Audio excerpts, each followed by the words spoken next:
Hey everyone, welcome back. We ask you to share those little phrases that really get you thinking, those management conundrums. And this time, well, you guys delivered. We got a bunch of you saying the same thing, management versus leadership. Classic. It's almost like everyone's heard it. But have we really thought about it? I mean, what's the real difference?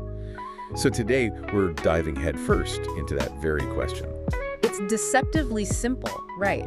Because on the surface, it's like, yeah, manager, leader. But then you start to peel back the layers and you realize how much is actually there. It's like, we all know that boss, that manager who's like a master of to-do lists, right? They hit every deadline, the project's on point, but did they inspire you? Exactly. Did you walk out of there feeling like, yeah, I'm part of something bigger?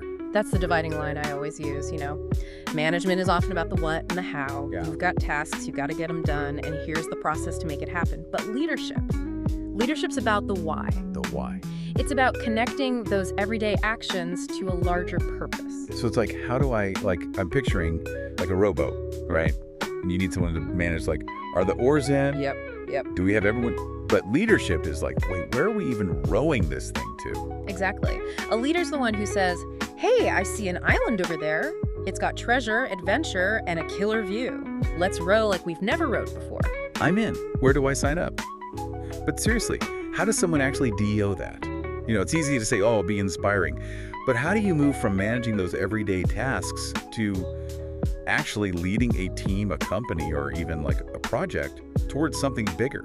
It's not about some magical leadership fairy dusting you with charisma. It's definitely not about giving one big motivational speech and then bam, everyone's suddenly a high-performing, blindly loyal team. Yeah, I was gonna say. Yeah, Been there, haven't gotten a t-shirt. Doesn't quite work that way. It's about cultivating an environment, and this is gonna sound kind of obvious, but it's about trust, right? You have to trust your team, empower them to make decisions, maybe even take some calculated risks, knowing they have the support to, maybe stumble, but then get back up.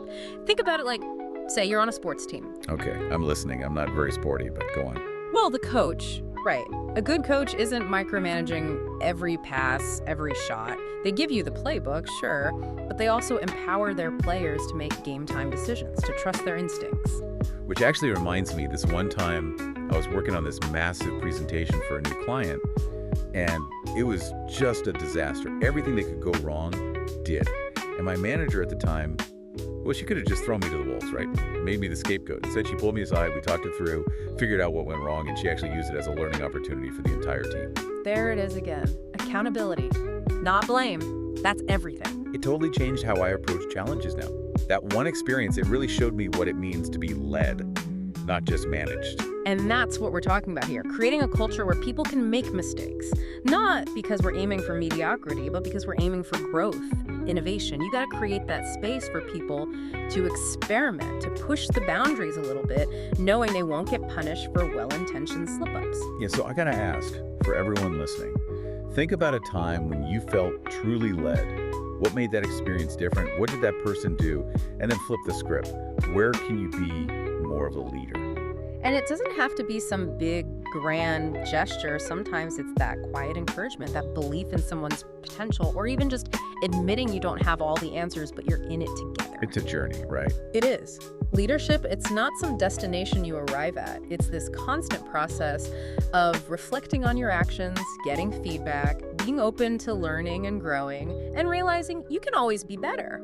And hey, the fact that you're here listening to us ramble on about management and leadership, well, it tells me you're already on the right track. You're thinking about it, and that's what matters. 100%. It's not about being like, oh, I'm a manager or I'm a leader. It's more about... It's a spectrum. It's a spectrum, exactly. Like sometimes you got to manage the heck out of a task list, and other times you got to inspire. And the best leaders, I think they could do both. Absolutely. So as we wrap up, here's a little something to ponder.